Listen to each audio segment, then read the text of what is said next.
Welcome back. We're here at Brian's Art of Creation and continuing on with this intro series and sketching in clay. And for today, what I want to share with you guys is my process and the tools and materials that I use. So for sculpting, what I like to do is there's a lot of different materials that you can use depending on your preferences. So starting out with base materials for clay, you can start out with, you can sculpt from anything from Play-Doh with your kids. You can do a oil-based clay, something like this, like Chavant. And you can also do the little tubes of Super Sculpey, basically that the colored and the flesh toned clays that you can get at the craft stores. They also have Monster Clay, which is out there, which is another type of oil-based clay. However, what I prefer to use, and what I use all the time, is just a regular white water-based clay. And it basically comes in a big 25-pound brick. And that's my preference. It's quick, it's fast, and the way that it dries out and works is something that I enjoy. There's also wet clay, which is really similar to that. However, it has a few extra chemicals like glycerin added to slow down the drying process. And that's another great one that I started with. It's just that this one has been local, so therefore it was local at the time, and I just got used to it. So there's a lot of different options out there for you. If you're using something like the oil-based clay, it's something that they have different hardnesses, but it's generally a little bit harder. You can heat it up to soften it up so that you can work with it. And the best thing about this is that it doesn't dry out. So you can leave it out. You don't have to worry about covering it. If you're doing small pieces or figures and you have like thin areas like an arm or something like that to sculpt, you know, this works because you don't have to worry about it cracking or breaking off. You're trying out something like Super Sculpey or Sculpey, or even they have Fimo at the craft supply stores. This doesn't dry out either. The plus side to this is that you can actually bake it, and when you bake it, it becomes hard. So you'll be able to create a piece, bake it, and it'll be a solid structure. With an oil-based clay, since it never dries out, you're going to need to make a mold of it if you want to actually keep it and save it.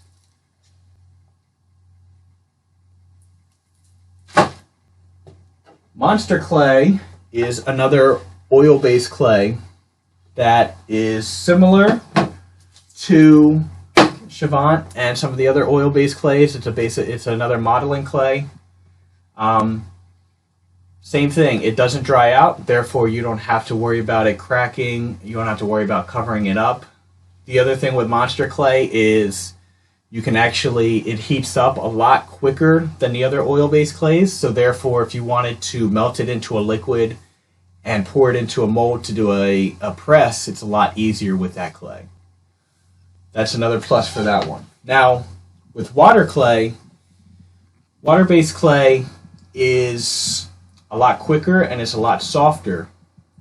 And what happens is as you work on it, it starts to get stronger and harder as you go because the water evaporates, it starts drying out. However, because of the fact that it's a lot quicker, that's why I enjoy it, and it's a lot more pliable when you're working on pieces. The only thing that you have to remember is after you're done at the end of the day to kind of cover it with a plastic bag. That way the clay doesn't dry out. If it starts getting too hard at any point, you can kind of spray it with water or even drape a wet rag over top of it just so that it can absorb the water and start softening back up, and you'll be good to go. I've never had any issues with, I've had issues with the clay drying out, but I haven't had issues to where I couldn't bring it back to life. So depending on the size of the piece, something like this scale, like half scale, like a head, I'll cover it with a plastic bag and it'll last for at least a good month or two before before it starts getting a little bit tough. And even then, all you have to do is spray it down with water and kind of do that before you work on it.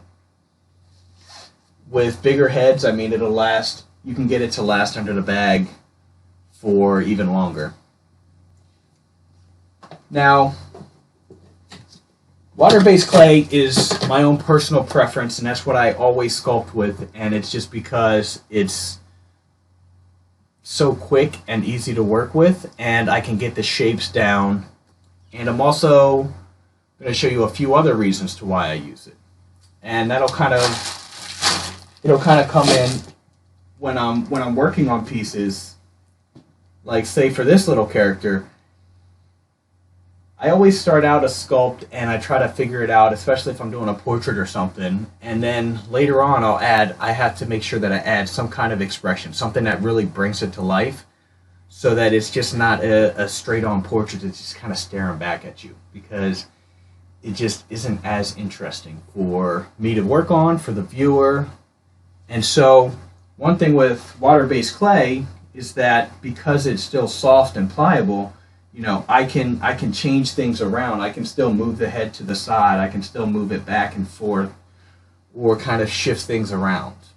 Whereas you can technically still do that with other clays. It's just a lot more difficult. With an oil-based clay, with the hardness of it, you would have to heat up certain areas and heat up areas around the neck to make sure, or you would have to do some cuts. So it's just a lot more versatile for me. Now, getting into my setup, there are a few different ways that I like to sculpt. One is when I'm doing portraits, what I do is I will start off with a board, and I use a plumber's flange and a plumber's pipe. Basically just a metal pipe at the end. You'll see armatures out there that have, that at the top of the pipe they'll have armature wire and, you know, other things just to kind of hold the clay in place. I don't like to do that just because it really limits what you're able to do after you get to this point. So let me explain a little bit more. What I do is, as I do this, I'll start out and I'll basically just cover the top with newspaper, and I'll secure that with tape. I cover the entire piece just to kind of, because I do like to recycle the clay so that the water doesn't melt into my clay or absorb into my clay. But doing the ball of newspaper on top, what happens is this creates something for the clay to hang on to and for something for it to grip. If this wasn't there, I've had instances to where the clay, it'll just be on there, but what'll happen is, because of adding more clay and the weight of it, and since the clay is still soft, what'll end up happening is your sculpture will slide down and fall. So what this does is this allows it to hang on and not go anywhere. Now, the idea with all the other armatures that they have out there, the ones that have the armature wire that goes here and here, that basically is there to hold the clay so that the clay doesn't sink, and it does the exact same thing. However, with doing it this way, even after I tape it up, this is still movable. I can still spin the piece around. And that is exactly what would be underneath the piece that I have here. So you can see, even though I do have it on a turntable, so you can see that I'm still able to move it. And what that helps me to do is, if I want to take it and, you know, shift the position of the head to be this way or back, I'm still able to do that. And also, for me, because I produce and I knock out a lot of these sketches and studies and hold on to some of them for a little while, it also allows me to kind of put them on a smaller base to where they're not in the middle of everything. I'm able to fit them on a shelf easier. So, like this is a standard height that I'll usually use to sculpt on just because of where it is in comparison to my base. But something short like this I'm able to put on the shelf, and so that I can store these until I'm able to continue working on them, or until I decide that I'm going to recycle them because I'm not too crazy about them. So it just makes things a lot easier for when I'm working on pieces. So that's the process that I like to use, and a setup I like to use for when I'm sculpting like a portrait or a bigger piece. I'm starting with the head. The other way that I will sculpt is by just starting on a board and just literally piling the clay on and making shapes. When I do my little heroes, and when I do other, when I did the pieces that were on the intro video, or on the introduction to all the videos, basically I just pile clay on there, and they're just to have fun, just to see what happens. And because of the fact that the clay is strong and sturdy enough, I don't need a complicated armature. And especially for something like this, to where I'm just doing a torso and a head, or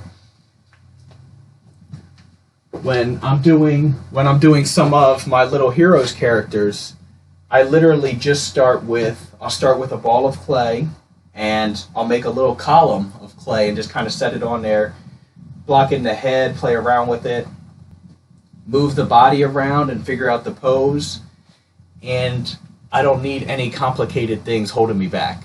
So I just do solid clay on a board.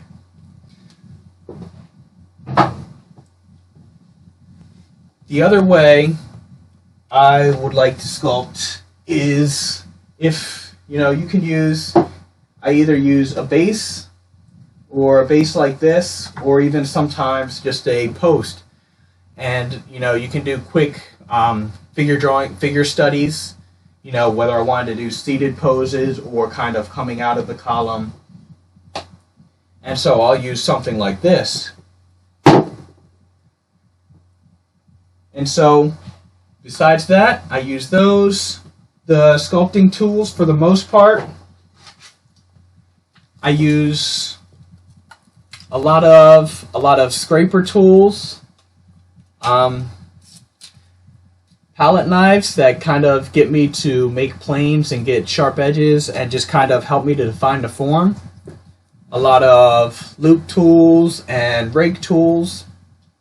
However, the most important tools are your hands, and just getting in there and having fun with making the shapes.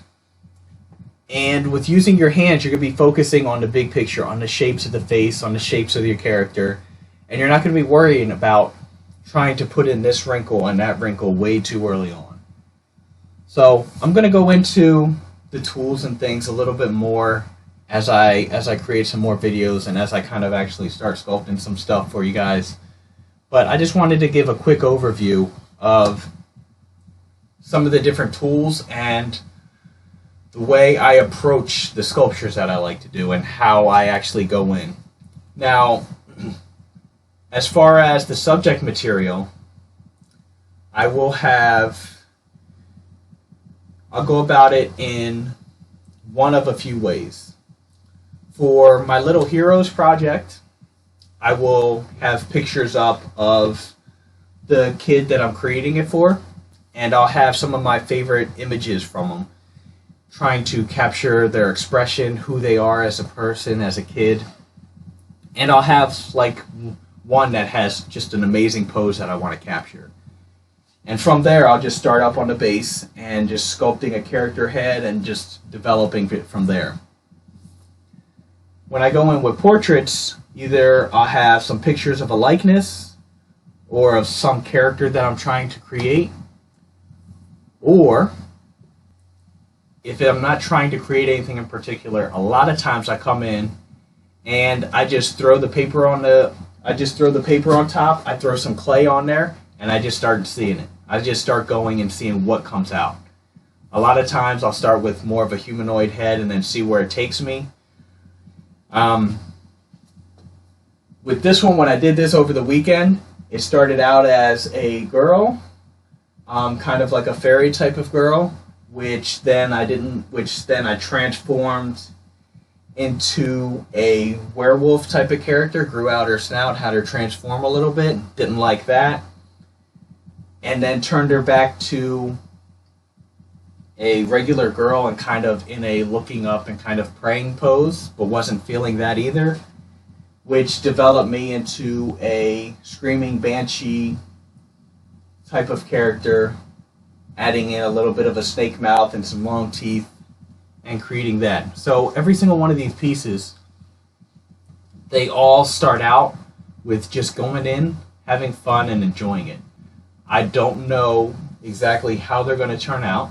I just enjoy the process and just having fun without all the pressure of saying, you know what, I have to finish this piece. You know, a lot of these I come in with a study and say, you know what, I'm going to try to do a likeness of this person or this person, and I just want to have fun and see if I can capture it in my sketch time.